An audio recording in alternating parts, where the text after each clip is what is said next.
Hi అండి, నేను మీ Bhargavi vlogs. సింపుల్గా ఈజీగా ఇంట్లో మరీ లేజీ టైంలో ఉన్నప్పుడు కూడా లేజీగా అనిపిస్తుంది. ఏం కర్రీ చేయాలని బోర్ కొట్టినప్పుడు మాత్రం ఇలా 4 ఎగ్స్ ఇంట్లో ఉంటే మాత్రం తీసేసుకొని, ఆఫ్కోర్స్ మీరు 2 అంటే 2, హాఫ్ డజన్ ఉంటే హాఫ్ డజన్ మెంబర్స్ బట్టి తినాలనుకుంటే బట్టి మీరు ఎగ్స్ ఇలా తీసేసుకొని అందరూ చేసుకుంటూ ఉంటారు అనుకుంటాను. I think so.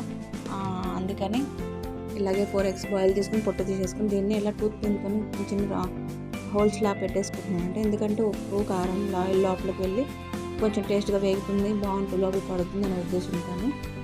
సో అలాగా నేను అన్నిటికీ హోల్స్ అలా పెట్టేసుకొని స్టవ్ వెలిగించేసుకొని కడాయి పెట్టుకున్నాను. దాంట్లో ఆయిల్ కూడా వేసుకొని లైట్గా సాల్ట్ కూడా వేసుకున్నాను. అంటే సో ఈ హోల్స్ పెట్టిన ప్రొసీజర్ ఎక్కువ, అంటే అంత రౌండ్గా ఉండాలి హోల్స్ అని చెప్పి కొంచెం టైం తీసుకొని మరీ చేశాను.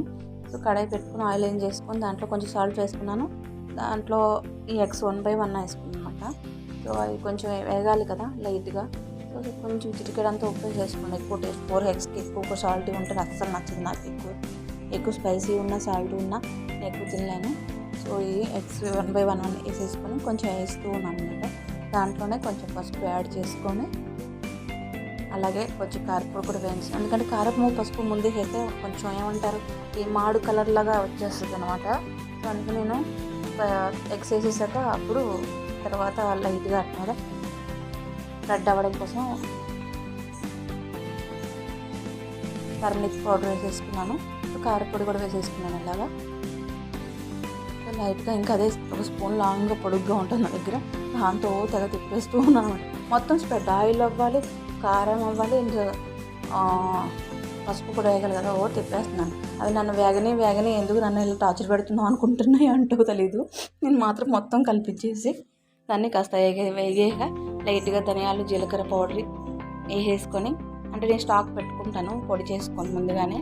ఆ పౌడర్ వేసేసుకుంటే ఇంకా ఫ్లేవర్ బాగుంటుంది, టేస్ట్ కూడా బాగా కమ్మగా వస్తుందని చెప్పేసి నేను ధనియాల జీలకర్ర పొడి కూడా లాస్ట్లో యాడ్ చేసుకున్నాను. కొంచెం వేగాక నేను అందులో ఆ పొడి కూడా యాడ్ చేసేసుకున్నాను అనమాట. మరీ ఓవర్గా అయిపోతే అది తినడానికి కూడా పైన గుడ్డు అది ఏమీ అంత ఉండదు కదా. అందుకని లైట్గానే వేయించేసుకుంటాను. ఫ్లేవర్ పడే వరకే వేయించేసుకొని రెడీ చేసేసుకొని దీంతో పాటు నేను క్యాబేజీ పచ్చడి కూడా చేసి నా వీడియో పెట్టాను, చూసుకోండి.